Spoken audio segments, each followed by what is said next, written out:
الحمد لله نحمده ونستعينه والصلاة والسلام على سيد الأنبياء والمرسلين وعلى آله وأصحابه أجمعين.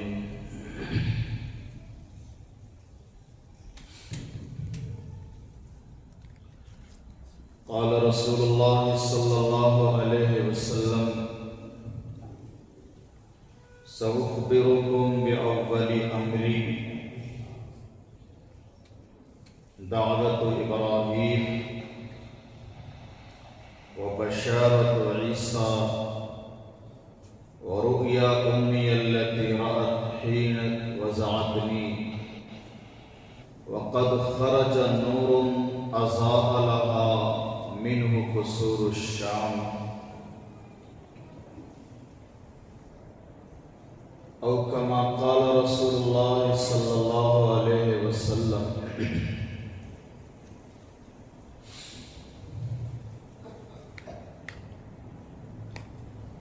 تاجدار ختم نبوت جناب رسول اللہ صلی اللہ علیہ وسلم کی سیرت پر آپ کے سامنے گفتگو ہو رہی ہے، اور جیسا کہ بتایا گیا تھا کہ رب تعالی شانہ نے پیغمبر صلی اللہ علیہ وسلم کے نور کو سب سے پہلے پیدا فرمایا، اور اس نور کو اللہ رب العالمین نے حضرت آدم علیہ السلام کے پشت میں یعنی پیٹھ میں رکھا۔ آدم علیہ السلام کے ذریعے سے ان کی اولاد میں، پھر ان کی اولاد میں، اور اس طرح سے یہ نور نبی پاک صلی اللہ علیہ وسلم کے والد محترم حضرت عبداللہ کے پشت میں آیا، اور حضرت عبداللہ کے ذریعے سے یہ نور حضور کی ماں حضرت آمینہ کے رحم میں آیا۔ حضرت آمینہ کے شکم میں یہ نور آیا، اور حضرت آمینہ کے شکم میں اس نور کو اللہ رب العالمین نے انسانی شکل میں وجود میں لایا۔ پیغمبر صلی اللہ علیہ وسلم کے نور کو اللہ نے حضور کی ماں حضرت آمینہ کے پیٹ میں انسانی شکل دی، اور انسانی لباس میں پیغمبر صلی اللہ علیہ وسلم کے نور کو ڈالا، اور پیغمبر صلی اللہ علیہ وسلم بھی انسانوں کی طرح اپنی ماں کے پیٹ میں مدت حمل پوری کی، اور اس کے بعد رسول پاک صلی اللہ علیہ وسلم کی ولادت ہوئی۔ نبی پاک صلی اللہ علیہ وسلم کے نور کو عبداللہ کے پشت میں منتقل فرمایا، اور پھر حضرت عبداللہ کے ذریعے حضور کی ماں حضرت آمینہ کے پیٹ میں انسان کی شکل میں پیغمبر صلی اللہ علیہ وسلم کو بنایا۔ اللہ نے انسان کی شکل میں بنایا اور انسان ہی بنایا۔ اسی لیے قرآن کریم میں رب تعالی شانہ نے اعلان فرمایا، اپنے نبی کی زبان سے اعلان فرمایا، قل انما انا بشر مثلکم، میرے نبی آپ ان سے کہیے کہ میں بھی تمہارے جیسا انسان ہوں۔ آدم علیہ السلام سے لے کر حضرت عیسیٰ علیہ السلام تک، اور اس کے بعد ہمارے اور آپ کے سب کے آقا جناب رسول اللہ صلی اللہ علیہ وسلم تک جتنے نبی اور رسول کو اللہ نے بھیجا سب انسان تھے، سب انسان تھے۔ انسان میں انسان کو اللہ نے نبی بنا کر لیا۔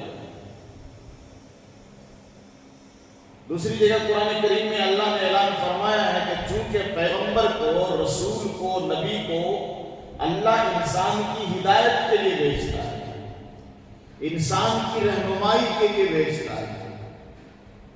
تو انسان کی ہدایت کے لیے، انسان کی تربیت کے لیے، انسان کی رہنمائی کے لیے کسی فرشتے کو اگر نبی بنا کر اللہ بھیج دے تو فرشتے کی صفات الگ ہیں، انسان کی صفات الگ ہیں۔ انسانوں کے تقاضے اور انسانوں کی ضرورت الگ ہے، اور فرشتے کی صفت الگ ہے۔ فرشتوں کو بھوک نہیں لگتی، پیاس نہیں لگتی، ان کو سونے کی ضرورت نہیں پڑتی، اولاد نہیں ان کی، بیوی نہیں ان کی، بچے نہیں ہوتے ان کے۔ اور انسان کو بیوی ہے، بچے ہیں، والدین ہیں، بھائی بہن ہے، رشتہ دار ہے، کنبہ ہے، خاندان ہے، ان کو بھوک بھی لگتی ہے، کھانے کی ضرورت بھی پڑتی ہے، پیاس بھی لگتی ہے، شادی کی بھی ضرورت پڑتی ہے، سسرال والوں کا خیال بھی کرنا پڑتا ہے، روزی کے لیے ادھر ادھر محنت بھی کرنی پڑتی ہے۔ یہ ساری چیزوں سے فرشتے الگ ہیں، ان کو ضرورت نہیں ان چیزوں کی۔ تو اگر فرشتے کو اللہ نبی بنا کر انسان کی تربیت کے لیے بھیجتا اور فرشتہ انسانوں سے آ کے کہتا رمضان کا روزہ تمہارے اوپر فرض ہے، میرے اوپر بھی فرض ہے، تم بھی روزہ رکھو 1 مہینہ، میں بھی رکھ کے دکھاتا ہوں، تو انسان ان کو بولتا ہے غضب ہے صاحب، آپ 1 مہینہ کا رکھ لو، چلتا ہے آپ کے لیے، کیونکہ آپ کو تو بھوک نہیں لگتی نا، آپ کو تو پانی کی ضرورت ہی نہیں ہے، تو آپ 1 مہینہ نہیں 2 مہینہ رکھ لیں، کیا فرق پڑتا ہے؟ ہمارے کو بھوک لگتی ہے، پیاس مجھے لگتی ہے، انسان ہے ہم لوگ، بیوی بچوں کے لیے دن پر محنت کرنی پڑتی ہے، ہم کیسے رکھ سکتے ہیں؟ تو انسان ایک بہانہ بنا سکتا تھا، نبی صاحب آپ تو فرشتے ہیں، آپ کو تو بھوک نہیں لگتی، آپ کو تو پیاس نہیں لگتی، آپ تھکتے نہیں ہیں، تو آپ اگر 1 مہینہ کا روزہ رکھ لیتے ہیں تو چلے گا، ہم کیسے رکھ سکتے ہیں؟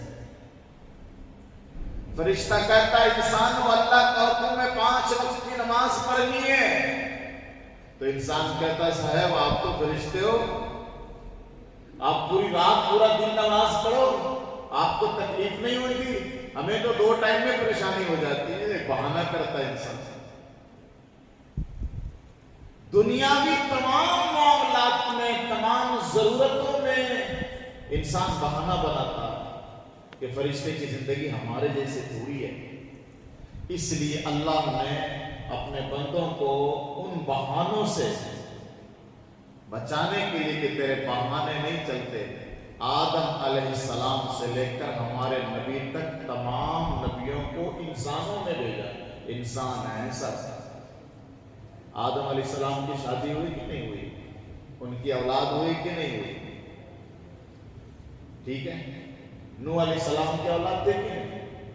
ان کو بھی بیٹے تھے، بیوی تھی، موسیٰ علیہ السلام کو بیوی تھی، ابراہیم علیہ السلام کو اولاد تھی، ہمارے نبی کو بھی بیویاں تھیں، اولاد تھی، آدم علیہ السلام بھی کھانا کھاتے تھے، ہمارے نبی نے بھی کھانا کھایا، بلکہ جب پیغمبر صلی اللہ علیہ وسلم نے دعوت دی، اپنی پیغمبری کا اعلان فرمایا مکہ میں اور کہا کہ میں اللہ کا پیغمبر ہوں، میرے اوپر قرآن کریم کا نزول ہوتا ہے، وہی آتی میرے اوپر اللہ کا کلام اترتا ہے،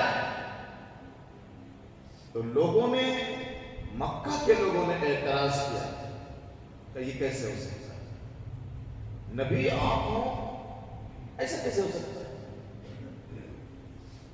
جو آدمی ہماری طرح کھانا کھاتا ہے، جو آدمی ہماری طرح بازار میں چلتا پھرتا ہے، وہ اللہ کا پیغمبر اور رسول کیسے ہو سکتا ہے؟ ما لہذا الرسول یأکل الطعام ویمشی فی الاسواق، یہ کون سا رسول ہے بھائی جو کھانا بھی کھاتا ہے، وہ بازار میں چلتا بھی ہے؟ کون سا رسول ہے؟ یہ کس نے کہا؟ کافروں نے کہا، مشرکین مکہ نے کہا، ما لہذا رسول یأکل الطعام ویمشی فی الاسواق، کھانا بھی کھاتا ہے، بھی کھانا کھاتے ہیں، یہ بھی کھانا کھاتا ہے، بازار میں ہم بھی جاتے ہیں، یہ بھی جاتا ہے، تو رسول کیسے ہو سکتا ہے؟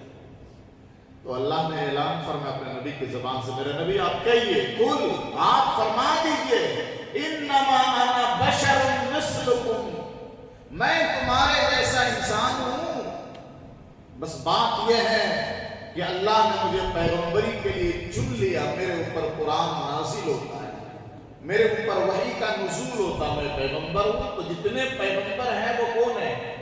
انسان ہوتے ہیں، اور اسی انسان کو عربی میں بشر بھی بولتے ہیں۔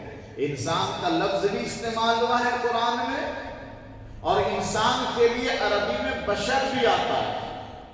تو اللہ نے کہا اپنے پیغمبر سے کہ میں محبوب آپ اعلان کر دیجئے کہ میں الگ کوئی چیز نہیں، فرشتہ نہیں، میں انسان ہوں، عبداللہ کا بیٹا ہوں، میں عبد المطلب میرے دادا کا نام ہے، آمنہ میری امی کا نام ہے، میں انسان ہوں، 40 سال تیرے بیچ رہا ہوں مکہ میں، انما انا بشر مثلکم، میں بھی کھانا کھاتا ہوں، میں بھی پانی پیتا ہوں، لیکن اللہ نے مجھے پیغمبر بنایا ہے۔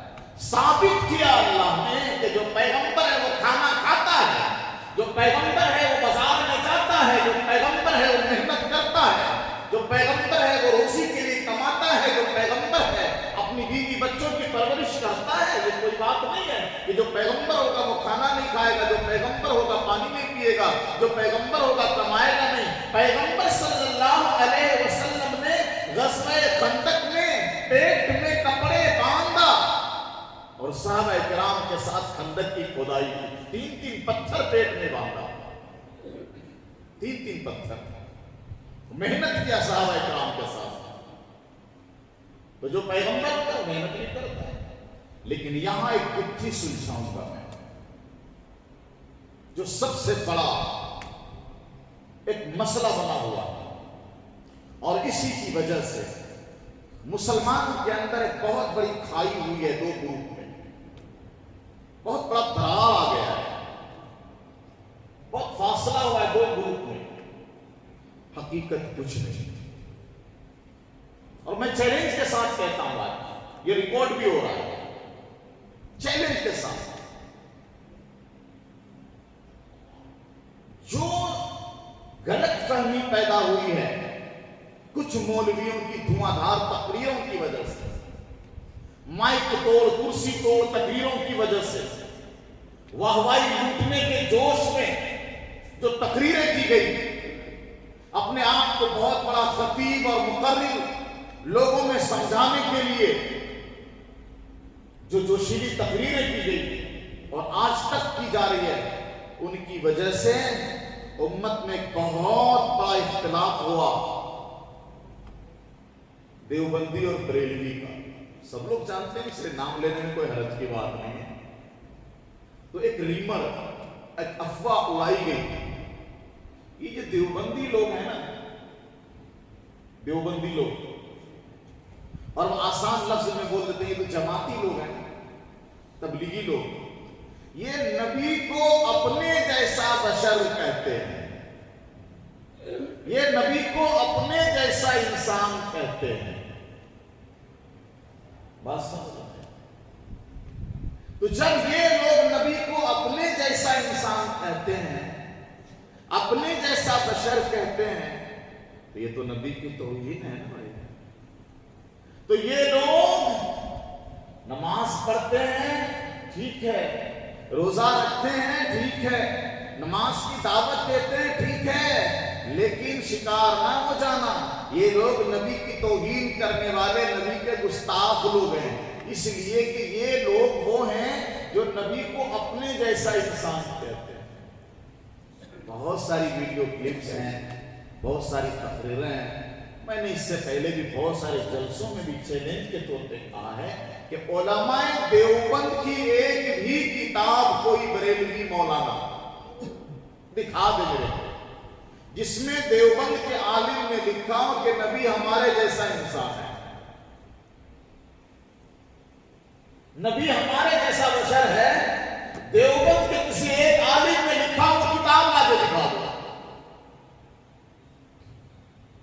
دکھا نہیں سکتے۔ کیونکہ دیوبند کے کسی عالم نے لکھا ہی نہیں کہ جو حضور ہیں ہمارے وہ ہمارے جیسے انسان ہیں، نہیں لکھا ہے۔ پھر یہ غلط فہمی کہاں سے آئی؟ یہ اختلاف کیسے ہوا؟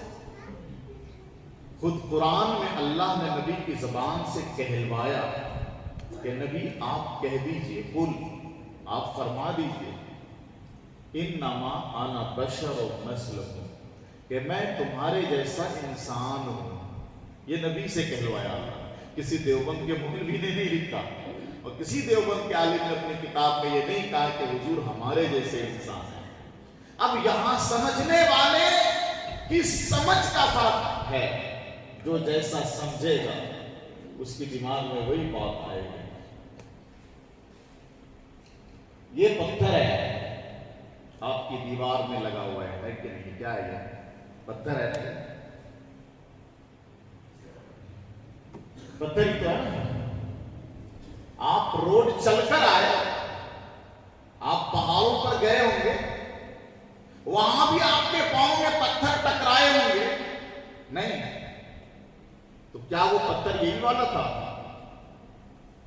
ہاں، کیا ہے وہ پتھر؟ اور یہ بھی پتھر ہے۔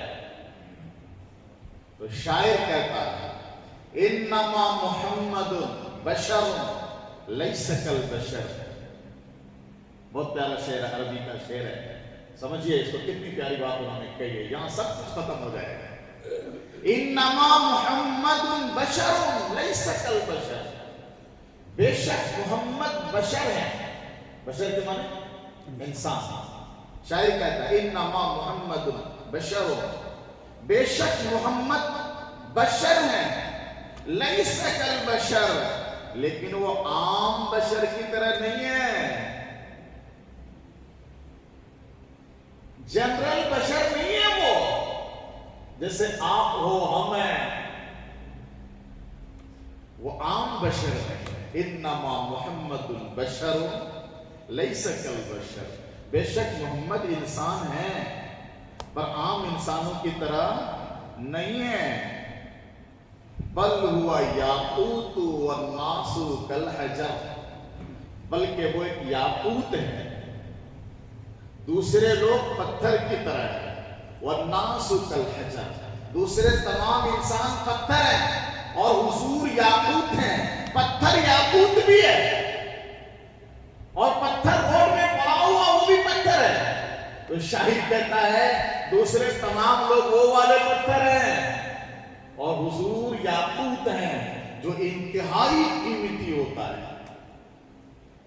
بات سمجھ میں آئی؟ اب کوئی کہے کہ دیکھو اس کو پتھر کہہ دیا ان لوگوں نے، پتھر کہہ دیا، ابے پتھر ہی ہے پر وہ عام پتھر نہیں ہے۔ نبی سے اللہ نے کہلوایا کہ آپ کہہ تو دیجئے کہ میں انسان ہوں، پر جس کے پاس جبریل آنے لگ جائے، بولو، جس کے پاس حضرت جبریل آنے لگ جائے، اور نہ صرف آنے لگے بلکہ ادب سے آنے لگے، جبریل صرف آ نہیں رہے بلکہ ادب سے آ رہے ہیں، اور جو جس کو جبریل عرش پر لے کے جانے لگے، جس کو اللہ بغیر کسی سیڑھی کے عرش پر بلانے لگ جائے، جس کے اوپر بادل چلنے لگ جائے، جس کو تمام نبیوں کا، رسولوں کا سردار اور تاجور بنا دیا جائے، وہ عام انسان ہے۔ جس سے اللہ ڈائریکٹ بات کرنے لگ جائے، وہ عام انسان ہے۔ تو پھر کون ایسا انسان ہوگا جو نبی کو اپنے جیسا انسان بولے گا؟ تو کسی کے اندر ہمت ہو کہ نبی ہمارے جیسے انسان ہے؟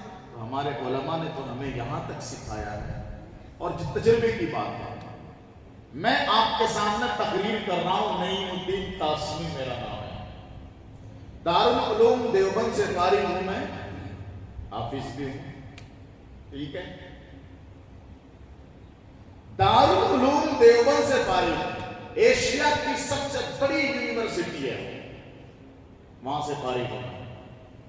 تقریر آپ کے سامنے سالوں سے کر رہا ہوں، قرآن کریم کی تفسیر کرتا ہوں میں، پر کیا میں اپنے استاذ کی طرح ہوں؟ کبھی ہو سکتا ہوں؟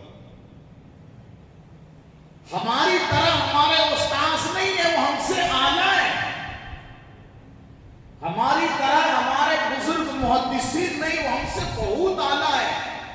تو جب ہماری طرح ہمارے استاذ نہیں، ہم سے بہت اعلیٰ اور افضل ہیں، تو ہمارے حضور ہماری طرح ہوں گے؟ کون بول سکتا بھائی؟ بلکہ میں یہاں تک آپ کو چیلنج کے ساتھ کہہ دوں کہ دیوبند کے علماء نے یہاں تک لکھ دیا ہے اپنی کتابوں میں، بہت بڑی بات کہہ رہا ہوں، دیوبند کے علماء نے اپنی کتاب میں یہاں تک لکھ دیا ہے کہ جو مسلمان پیارے نبی حضرت محمد مصطفیٰ صلی اللہ علیہ وسلم، سب کے آقا جناب رسول اللہ صلی اللہ علیہ وسلم کو ہمارے برابر نہیں، ہمارے علماء نے لکھا ہے کہ جو مسلمان اپنے نبی حضرت محمد مصطفیٰ صلی اللہ علیہ وسلم کو دوسرے نبی کے برابر بھی سمجھے گا، وہ بھی مسلمان نہیں ہوگا. عام انسان کی بات کو چھوڑ دو، عام مسلمان کی بات کو چھوڑ دو کہ کوئی کہے دیوبند کا عالم کہ نبی ہمارے برابر تھے. ایسا سوچنا، ایسا لکھنا، ایسا بولنا تو بہت دور کی بات ہے. ہمارے علماء نے لکھا ہے کہ جو پیارے نبی کو دوسرے نبی کے برابر بھی سمجھ لے گا، نبی کے برابر بھی، وہ مسلمان نہیں رہے گا. کیونکہ ہمارے نبی دوسرے نبی سے اعلیٰ ہیں. ہمارے نبی آدم سے اعلیٰ، ہمارے نبی نوح سے افضل، ہمارے نبی ابراہیم سے افضل، ہمارے نبی موسیٰ علیہ السلام سے اعلیٰ و افضل، ہمارے نبی حضرت عیسیٰ سے اعلیٰ و افضل ہے. ہم یہ نہیں کہہ سکتے کہ ہمارے نبی عیسیٰ علیہ السلام کے برابر کے نبی ہیں، موسیٰ علیہ السلام کے برابر کے نبی ہیں، نوح علیہ السلام کے برابر کے نبی ہیں. جو مسلمان یہ سمجھے گا نا، وہ بھی مسلمان نہیں رہے گا، بلکہ ان کو ماننا پڑے گا کہ ہمارے آقا امام الانبیاء والمرسلین ہیں. ہمارے آقا تمام نبیوں کے، تمام رسولوں کے سردار اور امام ہیں. یہ ایمان رکھنا پڑے گا. یہ میں دیوبند کا ثبوت بول رہا ہوں. تو اب کیسے کوئی کہہ سکتا ہے کہ دیوبند والے بولتے ہیں کہ نبی ہمارے برابر کے ایک انسان ہے، ہماری طرح کی کوئی بول سکتا ہے؟ کوئی ایسی ہمت جٹا سکتا ہے؟ کوئی ایسی ہمت اپنے اندر پیدا کر سکتا ہے؟ سوچ بھی نہیں سکتا.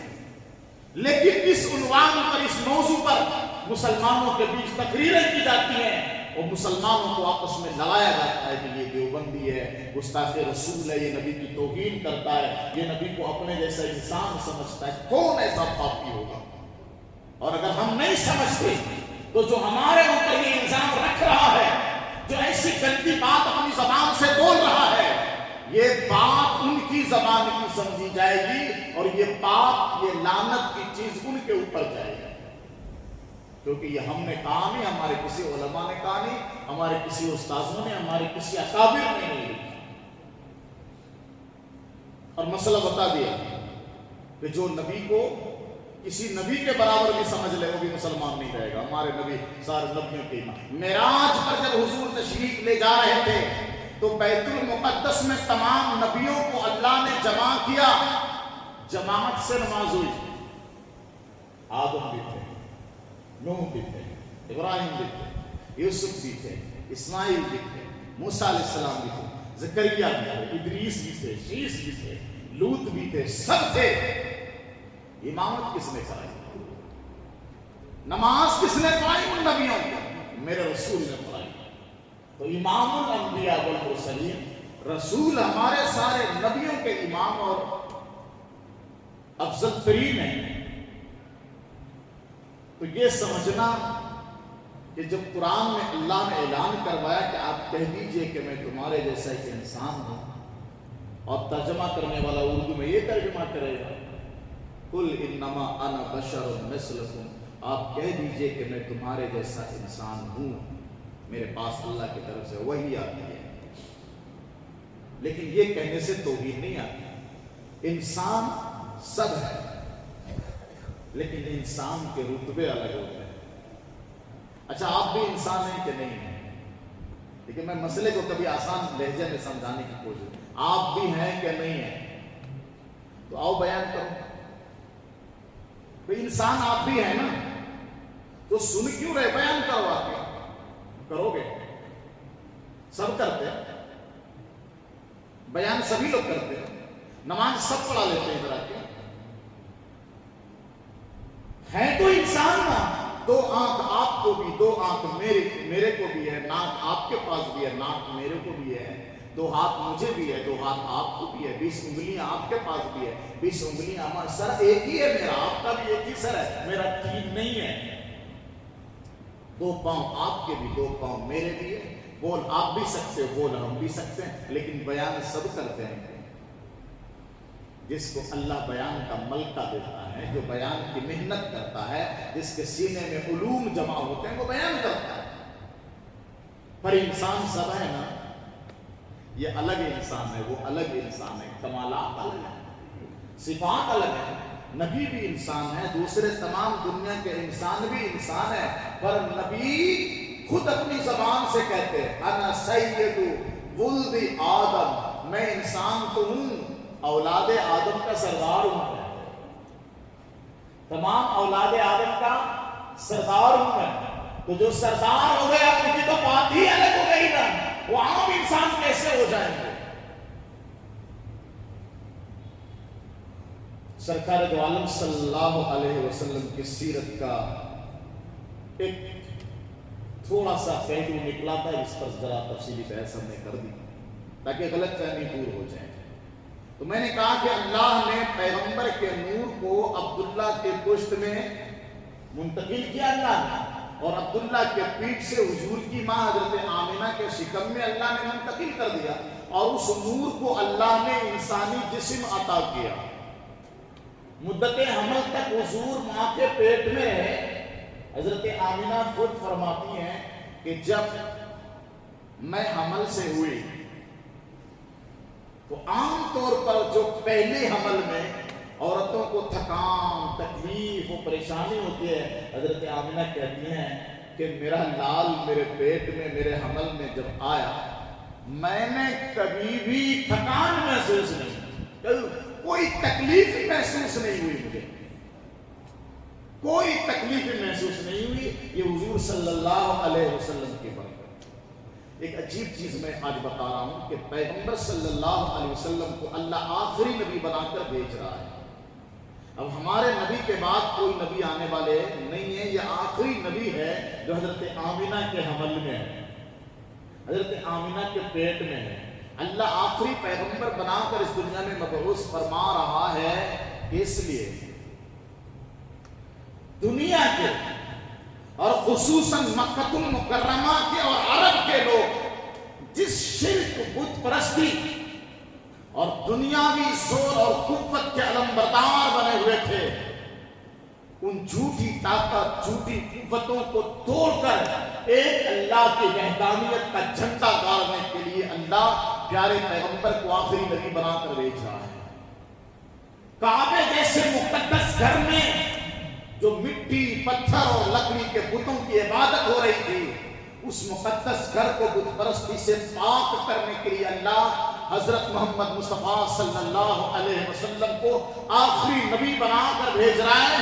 گویا ایک محمد مصطفیٰ صلی اللہ علیہ وسلم کو پوری دنیا باطل سے ٹکرانا ہے۔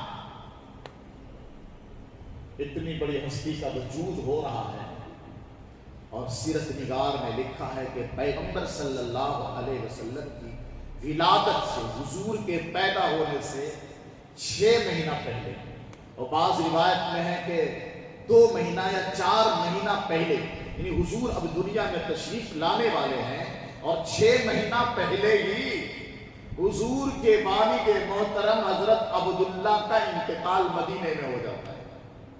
ایک تجارت کی غرض سے گئے تھے قافلے کے ساتھ، تو چاہے جانے میں یا واپسی میں بیمار پڑ گئے، تو قافلے کے ساتھیوں نے مدینے میں حضرت عبداللہ کو چھوڑ دیا، کیونکہ مدینہ حضور کی نانحال ہے۔ تو وہیں پر قبیلے بنی نجار میں حضرت عبداللہ کو قافلے والوں نے چھوڑ دیا۔ عبد المطلب کو اطلاع ملی، حضرت عبداللہ کا انتقال حضور کے پیدا ہونے سے پہلے ہو گیا۔ اب فائٹ کیسے کریں گے؟ سب سے بڑا سپورٹ تو کسی کا والد ہوتا ہے، کسی چیز کا مقابلہ کرنے کے لیے، کسی تحریک کو آگے بڑھانے کے لیے، کسی محنت کو آگے بڑھانے کے لیے باپ کا سپورٹ بہت بڑی چیز ہے۔ لیکن وہ انسان جس کو کائنات کا عظیم انسان بنا کر اللہ بھیج رہا ہے، پیدا ہونے سے پہلے یتیم ہو گیا، پیدا ہونے سے پہلے یتیمی آئی اللہ کے نبی کے سر، باپ کا سایہ اٹھ گیا۔ اور آپ کو یہ بھی بتاتا چلوں کہ پیدا ہونے کے کچھ ہی دنوں کے بعد پیغمبر حضرت محمد مصطفیٰ صلی اللہ علیہ وسلم کی والدہ کا بھی انتقال ہو گیا۔ اب نہ ماں ہے نہ باپ ہے، اسی لیے حضور صلی اللہ علیہ وسلم کو در یتیم کہا جاتا ہے، یتیم موتی، در یتیم۔ اللہ نے اپنی حکمت سے پہلے باپ کا سایہ سر سے ہٹا دیا، اب پیدا ہونے کے بعد ماں نہیں ہے، یتیم ہے، در یتیم ہو گئے۔ کیوں اللہ نے ایسا کر دیا؟ کام تو بڑا لینے والا تھا اللہ، بڑا کام لینے والا تھا اللہ، کائنات کی سب سے بڑی ہستی بنا کر اللہ نے بھیجا ہے۔ پہلے باپ کو اٹھا لیا، پھر پیدا ہوتے ہی ماں کو اٹھا لیا اللہ نے، اب اس کی سرپرستی کون کرے گا؟ اللہ نے کائنات کے انسانوں کو بتایا کہ حقیقت میں سرپرستی، حقیقت میں تربیت، حقیقت میں کفالت، حقیقت میں سہارا صرف اور صرف اللہ کا ہوتا ہے۔ یہ جو باپ کا، ماں کا، دادا کا، چچا کا اور رشتہ داروں کا سہارا، دنیا والوں کا سہارا تم کو دکھتا ہے نا، یہ ٹیمپروری ہے، عارضی ہے، یہ زوردار سہارا نہیں ہے۔ سب سے بڑا جو سہارا انسان کا مضبوط سہارا ہوتا ہے وہ اللہ کا سہارا ہوتا ہے۔ دنیا کے لوگوں کو بتایا کہ میں نے اپنے محبوب کے باپ کو بھی اٹھا لیا، اپنے محبوب کی ماں کو بھی اٹھا لیا، تاکہ میں اپنے محبوب کا مکمل سہارا بنوں۔ اس لیے حضور کو در یتیم کہا جاتا ہے۔ تو پیغمبر نے بھی بڑی عجیب دعوت امت کو دے دی اور کہا اپنے امت سے کہ دیکھو یتیموں کے ساتھ ذرا اچھا سلوک کرنا، غریبوں کے ساتھ اچھا سلوک کرنا۔ کیوں کہ میں چھوٹا تھا تو یتیم تھا، وہ بڑا ہوا تو غریب تھا۔ اپنی امت سے کہا یتیموں کا خیال رکھنا، یتیموں کا خیال رکھنا، غریبوں کے ساتھ برا سلوک نہ کرنا۔ کیونکہ میں کون، میں پوری دنیا کا رسول، پوری دنیا کے انسانوں کا نبی، پوری دنیا کے انسانوں کا رہبر و رہنما، پوری دنیا کے انسانوں کا مربی۔ اللہ کے نبی کہتے ہیں کہ میں پیدا ہوا تو یتیم تھا، وہ بڑا ہوا تو غریب تھا، دونوں چیز تیرے نبی کی زندگی میں ہے، کبھی یتیم کی توہین نہ کر دینا۔ خیال رکھنا یتیموں کا، غریبوں کا خیال رکھنا۔ تو پیغمبر صلی اللہ علیہ وسلم کے والد کا انتقال کب ہوا؟ حضور کے پیدا ہونے سے پہلے، ابھی ماں کے پیٹ میں 6 مہینہ ابھی ولادت میں ٹائم باقی ہے، اور والد صاحب کا مدینے میں انتقال ہو گیا۔ پیدا ہونے کے بعد والدہ کا انتقال ہو گیا۔ 40 سال جب نبی کی عمر ہوتی ہے تب جبریل آتے ہیں قرآن کی آیت لے کر، تب نبی کہتے ہیں اسلام کی دعوت دے رہا ہوں، کلمہ پڑھ لو مسلمان ہو جاؤ۔ تو حضور کی عمر جب 40 سال ہوئی تو اس وقت میں اسلام کی دعوت شروع ہوئی، لیکن ابھی تو حضور بچے ہیں۔ ماں کا انتقال ہو گیا، باپ کا انتقال ہو گیا، تو جو پہلے انتقال کر گئے نبی کے نبی بننے سے پہلے، قرآن اترنے سے پہلے، اسلام کا اعلان ہونے سے پہلے جس ماں اور باپ کا انتقال ہوا ہے، یعنی نبی کی ماں اور نبی کے باپ کا انتقال، ان کا کیا حکم ہے؟ یہاں پر بھی ایک چیز میں سمجھا دیتا ہوں آپ کو۔ میں نے پچھلے جمعہ میں ہی کہا کہ انشاءاللہ ٹائم دو گے، ٹھیک ٹائم دو گے، تو یہ جو سیرت کا عنوان چل رہا ہے تو بہت ساری غلط فہمیاں بھی آپ کی دور ہوں گی، بہت سارا نیا علم ملے گا آپ کو۔ بعض لوگ جس کے ذہن میں کچھ سوالات ہیں وہ سوالات بھی آٹومیٹک حل ہو جائیں گے۔ سوشل میڈیا کا ٹائم ہے میرے، بہت ساری تقریریں مسلمانوں میں چلتی ہیں کہ یہ جو دیوبند والے ہیں نا، کم نہیں ہیں یہ لوگ، مت پڑنا ان کے چکر میں، یہ نبی کے باپ کو کافر بولتے ہیں، نبی کی ماں کو کافر بولتے ہیں یہ لوگ. کیونکہ نبی نے جس وقت اسلام کی دعوت شروع کی تھی تو اس وقت تو نبی کے ابا تھے ہی نہیں، انتقال پہلے کر گئے، امی کا بھی انتقال پہلے ہو گیا. تو مسلمان ہونے سے پہلے حضور کے ابا کا انتقال ہو گیا، مسلمان ہونے سے پہلے حضور کی امی کا انتقال ہو گیا. تو جو مسلمان ہونے سے پہلے انتقال کر جائے وہ تو کافر ہی مرانا. تو اسی لیے جو دیوبند والے ہیں یہ حضور کے ابا کو کہتے ہیں کافر مرا، کیونکہ ایمان لانے کا ان کو موقع ہی نہیں ملا، پہلے مر گئے. وہ حضور کی اماں بھی کافر ہو کے مر گئی کیونکہ ان کو ایمان لانے کا موقع ہی نہیں ملا، پہلے ہی مر گئی. وہ اس طرح کی بات کر کر کے لوگوں میں نفرت پھیلاتے ہیں اور مسلمان آپس میں لڑتے ہیں. سبحان اللہ سبحان اللہ، کیا بولا آپ نے، ماشاء اللہ. تو یہ نفرتی تقریر پر بھی ہم سبحان اللہ کہتے ہیں، اختلاف پیدا کرنے کی تقریر پر بھی ہم سبحان اللہ نعرے تکبیر لگاتے ہیں اور سمجھنے کی کوشش نہیں کرتے کہ سچائی کیا ہے. سچائی میری کتاب میں ہے. ہمارے علماء کہتے ہیں کتابوں میں لکھا ہے کہ دو بات ہے.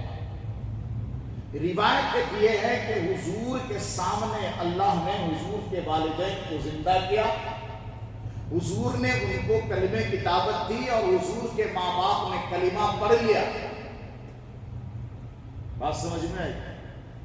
یہ پیارے پیغمبر کی خصوصیت تھی، پیارے پیغمبر کی اسپیشلٹی تھی.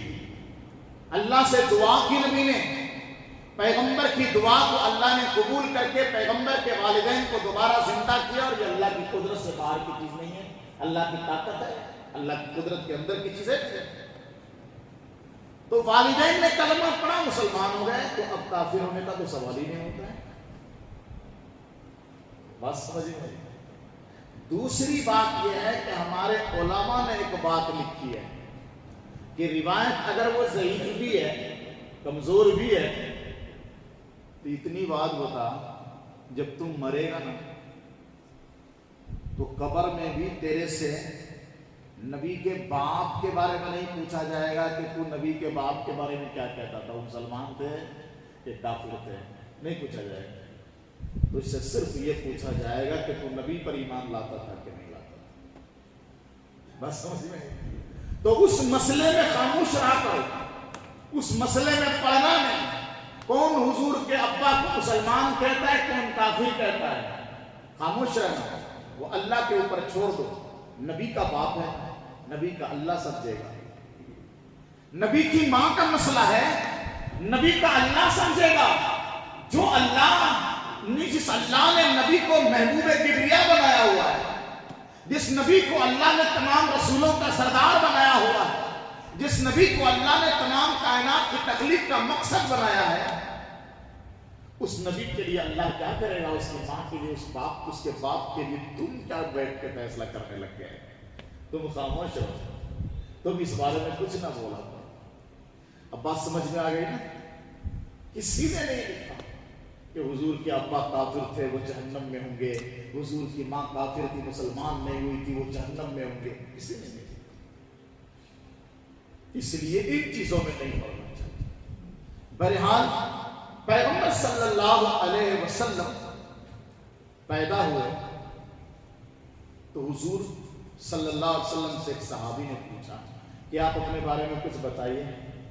تو حضور کہتے ہیں سأخبرکم بأول امر، سنو میں تم کو اپنی اسٹارٹنگ کی بات بتاتا ہوں، میں تم لوگوں کو اپنی ابتدائی بات بتاتا ہوں. سأخبرکم بأول امری، شروعات کی بات میں اپنی بتاتا ہوں.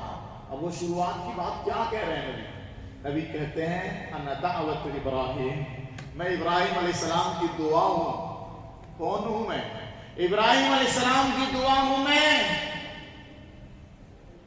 ابراہیم علیہ السلام جب مکہ المکرمہ گئے تھے، جب وہاں آبادی نہیں تھی، تب ابراہیم علیہ السلام وہاں بیٹھ کے دعا کرتے ربنا وابعث فیہم رسولا منہم یتلو علیہم آیاتک ویعلمہم الکتاب والحکمت ویزکیہم. پروردگار ہماری اولاد میں ایک نبی بھیجیے